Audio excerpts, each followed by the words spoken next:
Hello and welcome. This video, brought to you by the Student Affairs Assessment Support Services team within the Center for Assessment and Research Studies, will provide a brief introduction to program theory and its importance in assessment. We will start by answering the questions, what is program theory and why is it important? Then we will talk about the process of developing one. As part of this conversation, I will briefly introduce logic models and discuss their utility. And finally, we will conclude by integrating program theory into the assessment cycle. Let's begin by defining what a program theory is. At its most basic level, a program theory explains how and why a program is expected to work. An example will help to make this a little more clear. Imagine a program was created based on the folk wisdom that an apple a day keeps the doctor away. This program is called the An Apple a Day Initiative, and as a part of this program, 7 apples a week are delivered to each participant. We could create a simple model to represent this program by showing that there is a hypothesized causal link between the program and the desired outcome, in this case, improved health. However, as currently depicted, the model is missing something crucial. While we've outlined the intervention and the outcome, there is no indication of how the An Apple a Day program leads to improved health. To address this question of how the program works, we need a program theory. For this example, one plausible theory might be that delivering apples increases the availability of fresh fruit, which leads to more apples being eaten, thus increasing the amount of vitamin C in one's diet and improving health by reducing incidence of scurvy. It's important to note that this theory not only provides a justification for why eating apples improves health, but also why delivering the apples is a necessary component of the program. However, this is only one possible explanation. Our hypothesis could just as easily be that eating apples leads to less junk food consumption, thus improving health by reducing obesity. Both of these explanations of how the An Apple a Day initiative improves health would be considered basic program theories. It's important to keep in mind, however, that unless supported by evidence, these explanations are just hypotheses. So now that we have a better idea of what program theory is, let's explore why it's important with 2 common scenarios. First, imagine we didn't have a program theory for our Apple a Day initiative and the program was unsuccessful, so health, however we're measuring it, didn't improve. It might seem that the program did not work, but it might also be that it was not implemented properly. Maybe the apples were delivered but not eaten, or maybe they were too small or too unripe to work as expected. In order to identify these issues with program implementation, we must first know which components of the program are crucial to the outcome. This is where program theory comes in. For example, if our program theory states that delivering apples leads to more apples being eaten, which in turn leads to increased levels of vitamin C, then we would need to collect data on how many apples are actually being eaten. However, if our program theory says eating more apples leads to increased levels of a vital nutrient found only in the skin of the apple, then we wouldn't want to just monitor whether participants are eating the apples, but whether they're eating the skin of the apples too, as opposed to peeling them first. In summary, without program theory, it is impossible to know if we have collected data on the aspects of the program that matter. And without this information, we cannot interpret the results of our assessments accurately. Now let's consider another scenario. What if we found that after implementing the program, health improved? Even if we knew for a fact that our program was the cause of the improvement, we would still probably have some follow-up questions like, does it work for everyone? Does it have to be a particular variety of apple?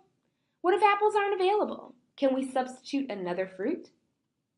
An evaluation of the An Apple a Day initiative without program theory would reveal only that health was improved, with no guidance on how to translate the findings to other situations.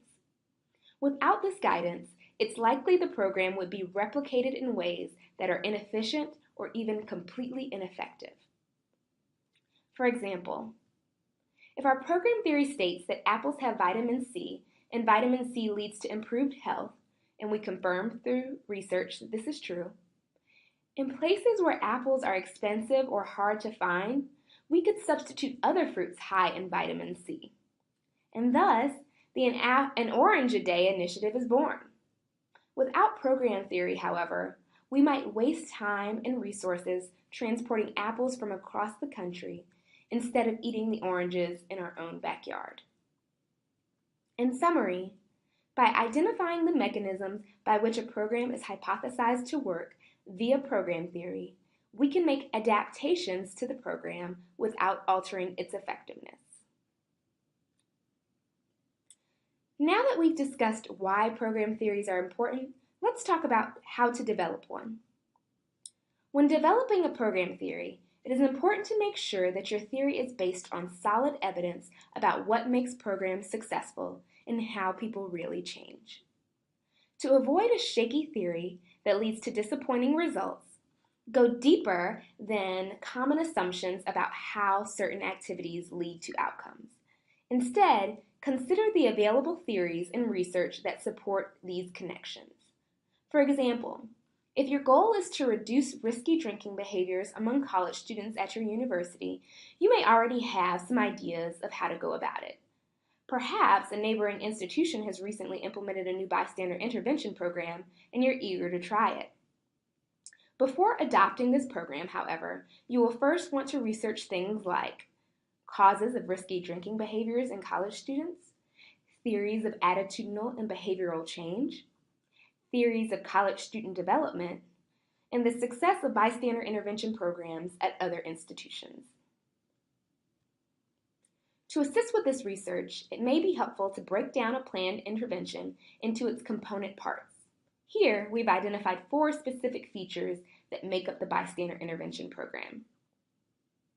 Once that's been done, try to answer the following questions for each feature of the program or intervention.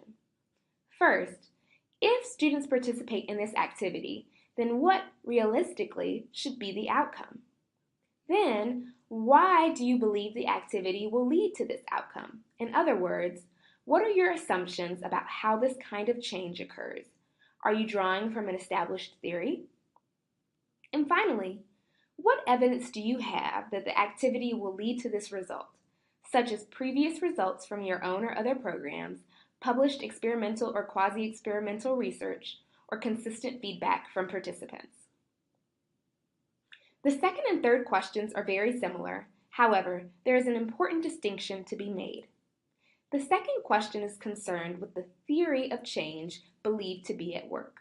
In contrast, the third question is asking for empirical evidence. Because theory is stronger with evidence from practice, and practice is stronger with underlying theory, the strongest program theories will incorporate both types of support. In summary, before deciding on an intervention, you want to make sure it's supported by a solid program theory.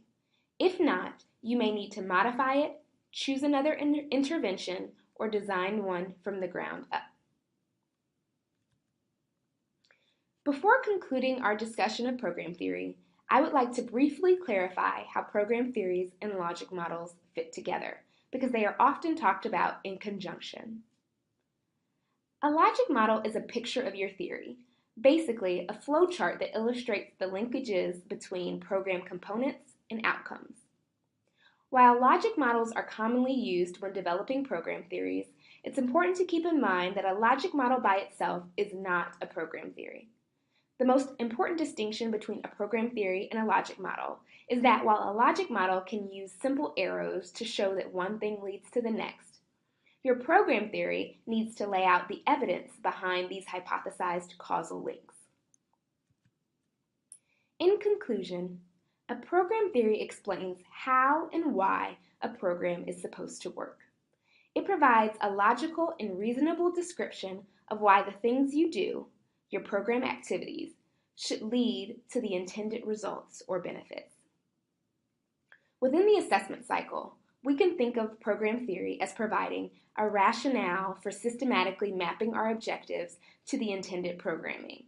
However, as we've discussed, program theory also influences what types of data we collect and how we analyze and interpret our results.